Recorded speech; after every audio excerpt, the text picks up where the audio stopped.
Hello friends, welcome to YouTube channel knowledge info. आज हम बात करने वाले हैं सेब खाने के फायदे के बारे में। देखिए, सेब बहुत ही ज़्यादा फायदेमंद होता है, ये आपके शरीर में ये सभी लोग जानते हैं, पर ये कैसे फायदेमंद होता है आज हम आपको बताते हैं। फेल सेब यानी कि एप्पल, सेब यानी कि एप्पल, एप्पल आपकी बड़ी बड़ी बीमारियों से भी लड़ता है।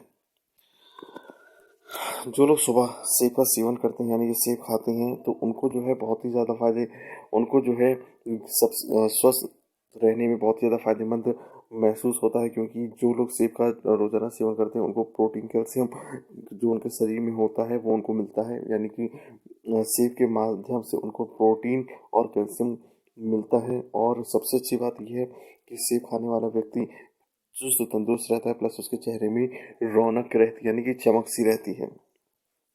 सेब खाने का जो सही समय है वो है मॉर्निंग के टाइम, नाश्ते के वक्त। आप खा सकते हैं, साथ साथ आप दिन के वक्त भी आप सेब खा सकते हैं।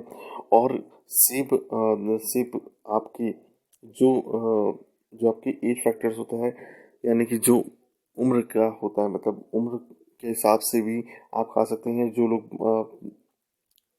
25 से 30 साल के बीच में हैं वो लोग 3 से 4 सेब एक दिन में खा सकते हैं। जो लोग कम छोटे उम्र के हैं वो लोग डेली एक सेब भी खा सकते हैं। मतलब सेब खाना बहुत ही ज़्यादा फायदेमंद होता है। और अगर जो लोग डेली सेब खाते हैं तो उनका त्वचा में निखार आता है, प्लस इसके अलावा उनको प्रोटीन और कैल्शियम की मात्रा भी पर्याप्त मात्रा में मिलती है। तो बहुत से लोग इसको दूध के साथ भी खाना पसंद करते हैं। तो थैंक यू फ्रेंड्स, यदि आपको हमारा वीडियो पसंद आया हो तो प्लीज़ सब्सक्राइब जरूर करिएगा, जिससे कि आपको हमारे आगे आने वाली नई वीडियोस की नोटिफिकेशंस मिलती रहे। Please subscribe knowledge info, world of knowledge implementation.